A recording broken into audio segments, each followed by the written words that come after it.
The manual gearbox is dying. On this episode of Car and Driver Abroad, we show you why it's worth saving with a little help from a rear-wheel drive Lamborghini Gallardo LP550 and some of the most beautiful Italian roads you could ever hope to. 5 decades, these hills have been the stomping ground of test drivers from Ferrari, Lamborghini and latterly the likes of Pagani too. But the supercar is changing faster than life around here, and the biggest casualty is the one thing that used to be central to any great supercar, an open-gated manual gearbox. The Miura and Countach had them, even the baby V8 powered Jalpa, and mastering the manual box was a key to unlocking the real magic of these cars. Now you just flip a paddle.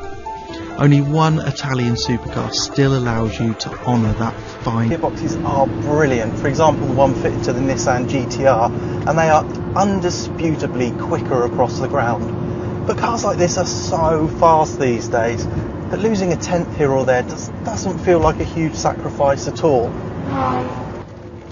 So how old school is the LP550? Well, this basic car came out the best part of a decade ago, so its underpinnings are ancient in supercar terms, but it certainly doesn't feel outclassed. The ride is very, very hard, and it's not adjustable unlike a Ferrari 458 or a McLaren 12C. But the performance is still mega, and this V10 sounds fantastic. The chassis balance of this rear drive Gallardo is brilliant too, and I mean it's really, really brilliant.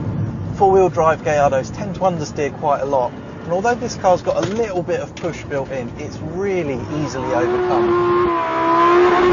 So let's talk about that balance. This car does everything. For the most part it feels grippy and neutral, really hooked up. Push harder and there's a bit of understeer, but go beyond that and then it's all the oversteer you could ever want.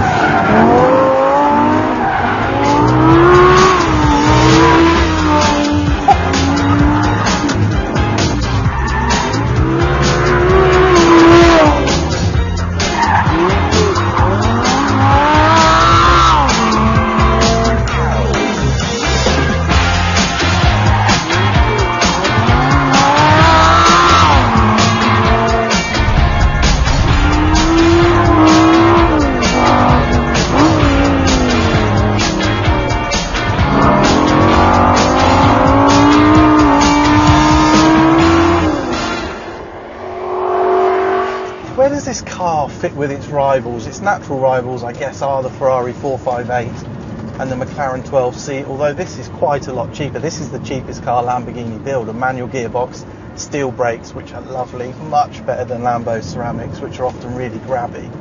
Rear-wheel drive, it's a really basic package. Well, I don't think it's anywhere near as quick as the McLaren across the ground. Nothing is, basically. And it's probably not as quick as a Ferrari either, but it sounds just as good.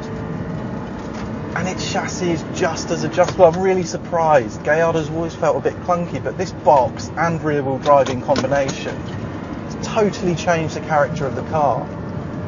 It is the supercar bargain. It's still a ridiculous amount of money for most people, but it is the supercar bargain of the moment.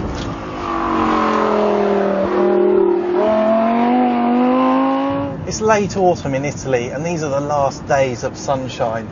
And on these roads, I'm not sure I'd rather be in anything else. This car has been so much fun today, much more than I expected actually. There's just a delicacy to it that Gallardos have never had before, and I really, really like that. This recipe of a supercar with an open-gated manual box might be falling out of fashion very, very quickly, but on the road, it is still an incredibly compelling experience.